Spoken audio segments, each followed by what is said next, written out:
dan juga Coach Zarate. Tapi pastinya ini akan kuat banget untuk 5v5-nya. Jadi untuk siapa? Game kedua, apakah NIP Flash atau Selangor Red Giant? Dan Caster, it's your time.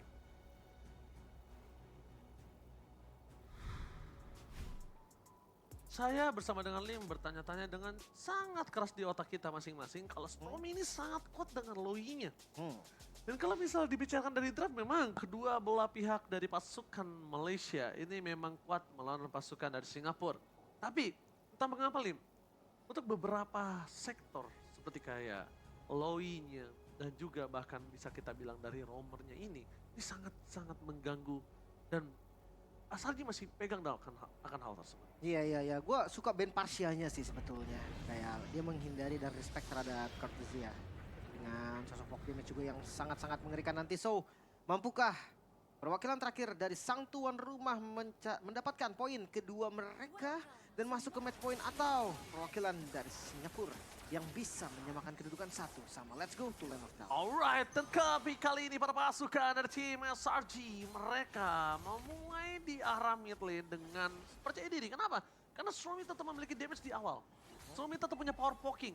Sekalipun ada GPL di sana dengan Revitalize sekalipun itu nggak berpengaruh, Lim. Yap. Sedangkan para pasukan dari tim NIP Flash mereka sadar di EX9 mereka sedikit kendalanya tidak bisa head to head dengan Gatot Kaca. Tapi Lim, buat Sobat Mobile Legends rumah, M6 Pass telah hadir juga nih Lim. Itu dia, kalian sekali beli ini langsung bisa ngeklaim juga skin cloud. Dan kalian tinggal selesaiin misi-misinya kawan. Nanti untuk ngejar skin cloud yang versi keduanya itu yang lebih kerennya lagi. Dan itu bisa kalian dapetin dengan selesaiin quest ya. Jadi tunggu apa lagi, langsung aja beli sekarang untuk M6 Pass-nya. Sekarang kita bahas soal emblem nih. Rata-rata emblem, rata-rata talent untuk Granger. Festival of Blood di talent kedua. Ada sih sebenarnya yang pakai Tenacity. Atau mungkin kalau mau diganti kayak yang lain pun sebenarnya masih fine aja. Tergantung dengan situasinya. Tapi yang paling marak ya ini nih. Dengan Festival of Blood, sustain-nya sementara top lane. Kalau ngelihat dari match up-nya, Diablo versus Kram nih. Dari dua experience yang sama-sama pakai emblem dasarnya tank. Sama-sama kuat juga. Dan ya, itu yang harus diwaspadai sebenarnya nih. Nanti mereka akan menjadi badan utama bagi tim mereka masing-masing. Mungkin Diablo ini masih punya deal damage. Dan ini yang harus diperhatikan juga. Sedangkan kalau ngomongin dari backline, ini keuntungan untuk tim SRG banget sih menurut gua. Pertama, Yums dia bisa jump in ke arah backline. Kedua, ada Avatar of Guardian dari Kram. Jadi kalau ngomongin NIP Flash, sekalipun deliver damage yang maksimal dari sosok Hades ataupun Phoenix, mereka ini backline-nya benar-benar diacak-acak habis. Iya. Gue cukup setuju sih kalau masalah backline ntar nggak bakal aman. Gak bakal aman. Tapi gue penasaran nih dengan akhirnya bertukar ya match up sekarang kan Bruno-nya ada di tangan Phoenix. Bisa nggak dia maksimalin? Gue ngelihat Phoenix sebenarnya powernya tuh ada di Nathan tau. Tapi masalahnya di game pertama dia nggak dapetin lah sampai power spike-nya, dia nggak dapetin space yang nyaman juga. Dan sekarang harusnya ada battle retribution yang lumayan setara nih. Itu Lihat dia. levelnya sama-sama di level 5. Itu dia yang tadi kita sempat bicarakan dengan ada Storm di depan sana dan berhasil mendapatkan Yum di depan sana. Avatar of Guardian for nothing. Membuat para pasukan dari Selangor Giant sakit. Mencoba untuk mendapatkan satu point kill. Hades no power of retribution. Sedangkan Storm tidak bisa terpegang sama sekali oleh para pasukan dari tim NIP Blaze. Membuat Selangor Red Giants kali ini berhasil mendapatkan keuntungan walaupun Hades sudah siap standby untuk melakukan kontes kembali. Hey, tapi ini pertukarannya nggak bagus sebetulnya. Bahkan dari Seki sadar dia nggak usah buru-buru setup ke arah turtle-nya. Dia ambil dulu jungle-jungle-nya. Karena secara nggak langsung ngelihat tadi Hades tumbang dengan kondisi punya purple buff. Dia akan nge-skip nih pattern atasnya. Dia langsung pindah ke pattern di bagian bawah. Karena kalau enggak dia konten ke turtle lagi itu bakal memakan waktu yang sangat lama. Dan itu bakal rugi. Makanya delay sedikit dari turtle-nya. Tapi ini juga berpotensi ya. Jangan salah ketika memang turtle di delay seperti ini.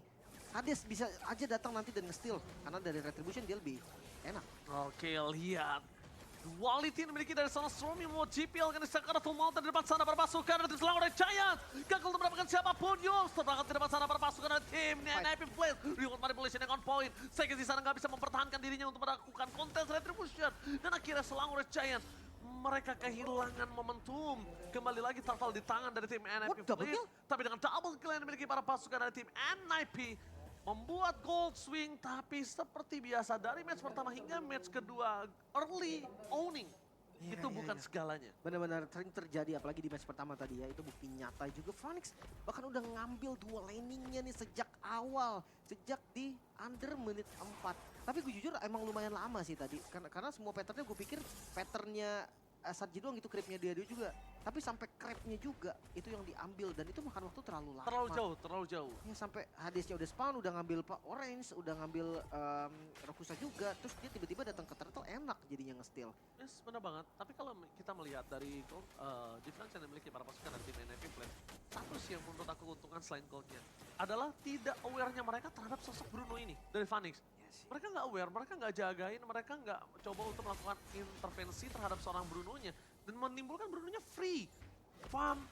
Dan kalau misalnya ini kelepas juga dan Innocent ter-take down di area bottom lane solo pick off, ini bahaya banget karena dia akan kena platingan full. Ya, lumayan setuju juga sih. Jangan sampai ada gold clean. Sebenarnya sama sih, mau siapapun ya. Yang ngambil Yoji. Oke, Cortezi jadi target utama dari Sekis dan lihat flicker for Diablo kali ini agak cukup miss. Membuat para pasukan dari tim Selangor chance mereka melakukan di Sekis. Satu point kill terhadap seorang Yums gagal dapatkan kena dari reclaim yang on point. Di saat yang tepat setelah semua damage yang masuk membuat para pasukan dari tim Selangor Jaya tidak ada korban jiwa sama sekali. Kerugian di tangan para pasukan dari tim NIP Flash sebelumnya, tapi ternyata Innocent menjadi korban jiwa dan itu yang menandakan gold laner mereka yaitu Phoenix sebagai Bruno akan mendapatkan full farmingan plus 1 turret. Masalahnya tadi tuh trapping yang sangat agresif ya dari Hades. Bener-bener ngejagain tadi jalan balik dari Innocence dan itu unpredictable move banget sih. Rumput yang mungkin nggak di-expect juga kan. Ya bayarannya masih ada di turret bagian atas, mereka dapat outer turret dibayar dengan outer turret juga. Tapi jangan lupa nih setup dari Turtle. Objektif selanjutnya ada di bagian bawah. Maka dari itu mereka harus udah mulai juga nih setup balik. Dan jangan lupa Power, Soul Saver, dan juga Retribution itu sangat-sangat enak untuk kontes objektif. Oke, mereka memang sangat kuat. Ghost Trap telah dibuka, tapi lihat Sekis, target yang utama menuju ke Courtesy, itulah target yang utama. Tapi Phoenix terlalu sakit membuat para pasukan dari tim Selangor Jaya ataupun ke belakang. Dengan ada satu buah turtle kembali yang dipegang oleh para pasukan NIP Flash ini membuat mereka semakin kuat. Quality, safety, untuk para pasukan tim Selangor Giants. Menghentikan dominasi atas NIP Flash. Dan itu semua berkat Stromy. Dan di sana ketika Hades masuk terlalu dalam. Hades shutdown kembali terjadi. Owning condition semuanya terhadap overcommit hilang sekejap. Lagi dan lagi, so wait diversion. Agresif sepertinya. Dia coba untuk secure bagian bawahnya. Satu misplay tadi yang cukup mahal dan lihat. Dengan hadirnya Kram mereka mau paksa sepertinya di bagian bawah. Untungnya GPL ada menemani posisi dari Phoenix, jadi gagal kali ini untuk Selangor Giant mencuri outer turret kembali. Harga yang sangat mahal untuk Hades pertama. Dan kedua itu adalah salah satu tindakan-tindakan yang gak penting. Unnecessary move yang tidak harus dilakukan oleh seorang Hades. Sekalipun pertukaran dengan para pembuff. Dan dia tumbang, itu tetap gak worth it, Lim. Ya, yang penting, ya pokoknya kalau untuk gold lane sih sementara menurut gue ya dia tumbang gak ada yang worth it Ji, kecuali ya wipe out gitu-gitu lah dengan bayaran yang mahal 1/2. Kalau bisa ya jangan tumbang sama sekali. Makanya ngelihat dari Innocence yang udah tumbang 1 kali ini, dia akan lebih waspada lagi. Dari positioningnya juga dia akan lebih jaga posisi lagi. Masih gue belum ngelihat ada diversion yang se-ekstrim mungkin ya kalau kita bahas Lui, Fnatic Onyx. Ya mungkin karena dia undercooked dan juga mereka belum bisa mendapatkan power team fight. Cuma yang harus kita garis bawahi tadi, saya sudah coba melakukan flanking gaming. Tapi tanpa ada following up dari Selangor Giants ternyata memang gak kuat. Karena free hit yang dilakukan oleh para pasukan dari tim NIP Flash, Bruno lebih tepatnya, itu ngebuat Sekis gak bisa bertahan cukup lama di sana. Iya. Sekitar 2-3 pukulan aja Sekis tuh udah harus mundur. Kalau lambat sedikit Sekisnya tumbang. Apalagi bedanya Ji, kalau ngelihat dari Joy Jungle ya, jarang banget gue ngeliat Glowing One Ji. Dan kasusnya Bruno ini dia bisa ngehit balik dengan lifesteal yang gede kan. Lifesteal gede, terus abis itu dia nggak tumbang karena lifestealnya besar plus damage magical. Nggak terlalu Gak nutup, itu yang gue bilang. Nah, mau nggak mau nih kalau memang mau solo kill ya kejadiannya ya, itu tetap harus butuh glowing. Nah masalahnya itu ngebuang slot banget kalau Joy-nya jungle. Apakah itu menjadi solusi yang bagus gitu kan? Karena kalau ngomongin Joy yang tadi dah di game pertama, itu ada di match pertama maksudnya, itu Joy-nya kan mid lane tuh. Ada glowing Ji, dia bisa tuh ngejar bagian belakang. Nah, Kayak Bruno gini. Atau kalau kita ngomongin Joy juga yang pernah digunakan oleh teman-teman dari Mobile Legends juga. Oke, Flicker lihat anaknya onward berhasil mendapatkan Yums dan sana para pasukan dari tim Selangor Giants. Mereka kehilangan front laner. Mereka kehilangan inisiator tapi ini dia. Defension yang ekstrim. Sekis masuk ke dalam sana terlihat posisinya oleh seorang Phoenix. Tapi free hit dengan adanya satu revive. Tetap masih bisa selamat sedangkan Phoenix berhasil mendapatkan 1 point kill tambahan. Dan di depan sana Sekis tidak bisa menahan damage yang diberikan oleh seorang Phoenix. Gak kuat, damage-nya terlalu besar. 1 damage sudah hampir menumbangkan seorang Sekis. Meanwhile Innocent, 1 hit terakhir. Dan Innocent Dewi Fortuna masih berada di pundak Innocent. Nyaris banget tumbang, tapi secara garis besar Diablo aja nih berarti menjadi korban dan kembali setup ke arah Lordnya. Hades Yups. memang udah low XP banget, coba. Yups, udah menuju ke arah seorang Hades. Ini berbahaya banget walaupun dia berhasil mendapatkan Lord hampir saja tumbang dan ini harus disengage. Mereka jangan sampai kehilangan Lord yang sudah mereka dapatkan dengan sulit. Dan akhirnya mereka mendapatkan free giveaway Lord. Ya, ini Seki susah banget masuk sih, Ji. Kelihatan banget Phoenix dia nggak takut sama sekali ngelihat Joy. Ngedas dengan rhythm of Joy-nya juga. Itu langsung dipukul. Electrifying Beast-nya bahkan belum sempet nyala. 3 item power spike dari Bruno sudah ada. Dengan adanya Malefic Gun di item ketiga. Sementara Granger dari Innocence. Hunter Strike dan Malefic Roar. Ya, Granger jarang, hampir nggak ada bahkan yang pakai Malefic Gun ya. Karena dia nggak basic attack dependent. Dia dengan skill dependent. Jadi Malefic Roar itu bakal lebih jelas juga. Planetnya bakal lebih bisa ngebocorin pertahanan-pertahanan yang keras sekalian. Tapi mungkin kalau kita ngelihat dari arah mid lanernya, Courtesy dia ngambil 2 DPS loh, Wishing Lantern dan juga Glowing. Ini 2 item yang enak banget untuk makan bagian depan. Tapi menurut gua ini dari Krami udah mulai harus ini sih sinkron sama Sekisnya sih. Sekisnya masuk sendiri kayak tadi udah berkali-kali itu tetap masih nggak bisa mempengaruhi backline mereka. Mau nggak mau. Tadi udah di trigger Purify-nya, udah sangat baik. Tapi nampaknya masih memang dari seorang Vanessa ini yang tidak takut yang akhirnya membuat sosok dari Sekis ini menjadi sia-sia. Lihat Yum sedepan tangan berhasil mendapatkan Hades. On point, killing spree didapatkan oleh para pasukan dari tim Selangor Red Giants. Surprise, happy birthday untuk seorang Hades untuk kesekian kalinya. Yums, instrumen surprise yang tidak ada hentinya membuat para pasukan dari tim NIP Flash mereka kehilangan dari gold difference yang udah mereka owning. Iya, bahkan cuma dapetin 1 inner turret berarti ya. Dan ya pertarungan masih berlanjut juga di arah mid lane. NIP Flash mereka sabar, Yoji agresif ke bagian depan. Oke, tapi depan sana para pasukan dari tim Selangor Red Giants mereka berhasil mendapatkan Courtesy. Meanwhile, mereka kehilangan Phoenix. Satu persatu dihimpahan. Semua dilahap, semua dimakan. Bahan makanan para pasukan dari tim Selangor Red Giants tanpa ada pertukaran sama sekali ini merugikan para pasukan tim NIP Flash. Dan kembali lagi kita udah sempat berbicara, Lim. Kalau owning early condition itu bukan segalanya. Tapi jujur satu nama sih, J, Innocence. Dari game pertama, game kedua terlihat sangat-sangat disiplin. Dan selalu ada damage-nya gitu. Mungkin tadi ya terkena sekali trapping di awal, gak ada masalah sama sekali. Sekarang lihat goldnya. Outer mid-nya terbongkar, inner-nya juga hampir hancur. Dan kita bisa lihat dari replay. Bisa dibilang dengan Ioji agresifnya, ini bisa ngebeli waktu nih. Dan Courtesy yang ditabrak. Real world manipulation ini dibuka pun gak bisa selamat, belum lagi dengan Yoms. Special Migration-nya itu loh yang selalu dapat target-target mahal. Sebelumnya dapat Hades, tadi dapat 2 orang. Dan Itu langsung bisa di-follow. tapi itu dia, kita udah sempat berbicara Astromi dengan adanya low yang dimiliki. Duality-nya benar-benar on point sekali. Dan itu kalau bukan karena duality, mereka nggak bisa juga terkena DPS dengan maksimal di depan sana, Lim. Ya. Gua lumayan setuju juga sih, duality ini mengambil aspek penting juga dari damage dealt-nya. Bukan hanya duality sebenarnya, Ji, diversion juga kalau kita flashback sedikit tadi, itu yang bisa dapetin kill ke arah Hadesnya. Sekarang Lord sudah muncul, laning jauhnya, far lane-nya ini udah mulai dikontrol juga oleh teman-teman dari SRG. Mereka mungkin akan kontes. Wah, popnya Kedorong banget. stacking. 2 wave harusnya di depan sana ya, 2 wave setengah lah. Oh, bawa dilepas, Ji. Dan bahkan lihat Lordnya bakal coba dilepas atau tidak. Diablo telah memberikan vision untuk para pasukan NIP Flash. Untuk menarik lebih dalam lagi para pasukan dari tim NIP Flash, mereka membutuhkan Burst Pathway dan lihat di depan sana Diablo tumbang.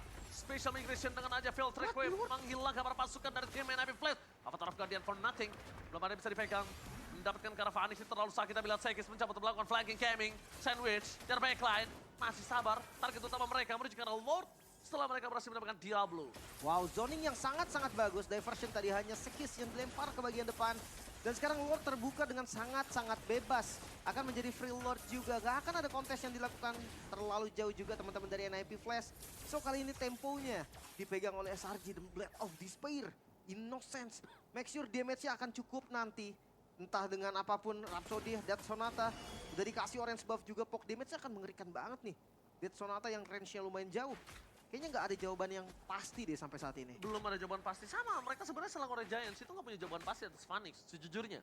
Tapi karena tadi flanking gaming yang bisa dilakukan oleh Joy berbeda dengan adanya sosok seorang Suyo, itulah yang membedakan mereka, Lim. Iya. Dan kita akan lihat nih, untuk Lord yang baru muncul, sudah nggak ada pasif dari base turret-nya. Lord ke arah atas dan ini Lord yang sudah enhance. Ada charge nanti. Mungkin atas bisa kita bilang hampir 100% hancur. Hampir. Masalahnya landing line-nya ini loh, tengahnya, bawahnya ini mau digunakan seperti apa Lordnya? Tapi sepertinya mereka Flicker? akan coba melakukan flicker, tapi nampaknya Diablo gagal untuk mendapatkan siapapun. Dan di arah top lane ini akan menjadi kesempatan untuk para pasukan Selangor Red Giants. Avatar of Guardian harusnya standby, karena ini akan menjadi satu momen yang sangat mahal untuk Gatot Kaca bisa masuk ke dalam. Range-nya makin kecil. Dengan skala seperti di arah base seperti ini, Avatar of Guardian mungkin possibility kenanya hingga 50%. Iya, tapi untuk kaburnya juga susah sebenarnya Ji. Tinggal pertanyaan ini aja nih, siapa yang kena Avatar of Guardian? Yums, Konsil, Konsil Yum, Gaming, Yum. menuju ke arah belakang. Targetnya menuju ke arah seorang Hades! Hilang kembali, tidak ada jungle, tidak ada damage yang diberikan oleh seorang Suyo. Mereka tersisa 4 orang saja, Avatar Guardian masih free. Meanwhile, di arah belakang para pasukan dari tim Selangor Red Giants mencoba untuk memaksakan dengan quality terlebih dahulu. Mereka tidak mau terlalu terburu-buru. Belajar dari kesalahan di game sebelumnya, para pasukan dari tim Selangor Red Giants akhirnya memilih untuk disengage untuk bottom lane base turret targetnya. Iya, ya, perlahan ya. Mereka nggak mau nih sampai overextend juga untuk nabrak ke bagian depan. Dapetin 3 base turret ini menjadi mimpi indah juga untuk SRG. Tapi gold mereka terlalu jauh, Ji. Mereka akan coba paksa sedikit. Oke, mereka akan paksa sedikit. Tapi satu hal, dengan Dapat. adanya Yums masih mendapatkan 1 bawah point kill dan 1 Skyfisher yang menyala. Menghilangkan Diablo dengan sangat cepat. Avatar of Guardian available. Tapi kalau ngelihat ke arah minion yang berlem, cukup maksimal di clear ini kayaknya mereka nggak terlalu memaksa sih, Lin. Ini bisa di clear dengan cepat soalnya oleh seorang Hades. Iya, ya, selama Hadesnya muncul berarti tandanya untuk mundur lagi. Tapi SRG 3 base turret. Seperti yang gue bilang tadi, Ji, ini udah menjadi mimpi indah untuk mereka. 8.000 gold. Mereka unggulin juga. Masuk di menit 15, perbedaan gold ini masih sangat-sangat terasa juga. Lord sebentar lagi juga akan muncul nih di bagian top lane. Gak ada base turret di bagian bawah, so pressure-nya gak akan berhenti sampai di sana. Skypiercer sudah jadi dan stacknya tadi udah banyak banget untuk Innocence. Bahkan sepatunya udah diganti. Dia udah pegang Rose Gold nih. Jaga-jaga nanti mungkin ada tabrakan ke arah belakang. Dia masih punya shield juga. Mungkin ya 1 poin dari Yums nih. Apapun itemnya Yums selama special migration-nya kena. Gue rasa itu bakal menjadi hal yang sangat-sangat positif juga untuk SRG. Dan Vanis yang ngebuka badannya. Oke, Vanix di depan sana terperangkap. Gak ada Vanix. Ini bencana. Hades pun juga hilang. Ini tidak ada lagi jawaban untuk para pasukan dari tim Selangor Red Wipe out. Giants untuk menahan kemenangan mereka. Dan wipe